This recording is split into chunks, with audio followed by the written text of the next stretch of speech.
Please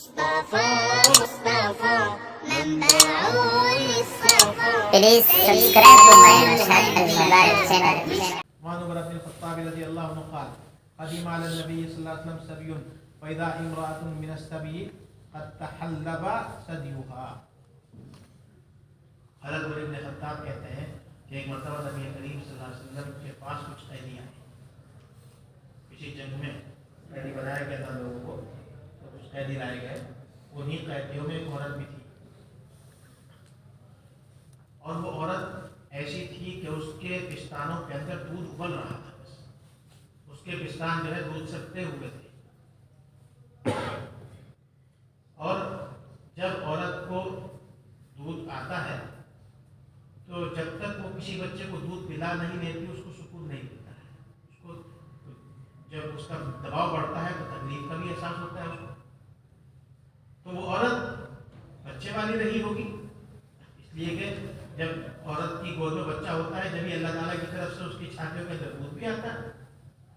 جس کی گود میں بچہ نہ اس کی چھاتی کے اندر دودھ نہیں آتا ہے. یہ اللہ کا نظام ہے. تو بہرحال اس عورت کو جو ہے خوب دودھ ابل رہا تھا، خوب دودھ آ رہا تھا. اب وہ قیدیوں کے درمیان جاتی تھی، دیکھتی تھی اگر کسی کا بچہ بھی نظر آ گیا اس کو اپنی گود کے اندر لیا اور اس کو دودھ پلا دیا. تو اللہ کے نبی نے صحابہ کرام سے پوچھا کہ دیکھو یہ عورت ہے دوسروں کے بچوں کے ساتھ اتنی شفقت کر رہی ہے، کیا تمہارا خیال یہ ہے کہ اگر اس کا کوئی بچہ ہوتا تو یہ اس کو آگ میں پھینک دے گی؟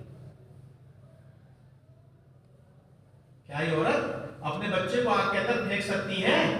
کیا سمجھتے ہو تم؟ تو صحابہ نے کہا کہ نہیں یا رسول اللہ، اس کی جو حالت بتائی نہیں رہی ہے کہ یہ عورت جو ہے اپنے بچے کو آگ میں پھینک دے گی. فرمایا کہ اللہ تعالیٰ اپنے بندے پر اس سے زیادہ مہربان ہے، اس سے زیادہ عنایت کرنے والے ہیں جتنی یہ عورت اپنے بچے کے ساتھ مہربانی یہ عنایت کر سکتی ہے.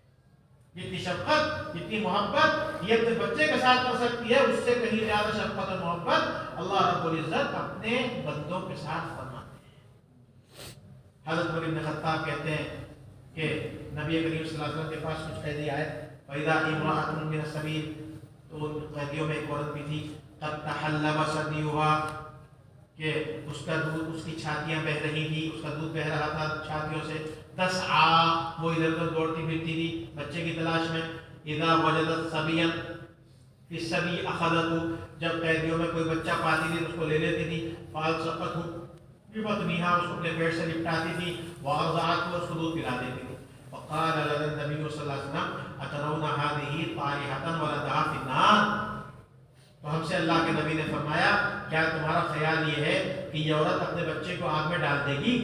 فقلنا لا وهي تقدر على الا تطرحه، ہم نے کہا کہ ہرگز نہیں، اگر وہ اس کو نہ پھینکنے پر قدرت رکھتی ہے، یعنی کوئی اس کو مجبور کرنے والا نہیں ہے، اپنے اختیار سے کبھی یہ بچے کو آگ کے اندر نہیں پھینکے گی. فقال اللہ ارحم بعباده من هذه بولدها، فرمایا کہ اللہ تعالیٰ اپنے بندوں پر اس سے زیادہ مہربان ہے جتنا یہ اپنے بچے پر مہربان ہے. متفق علیہ.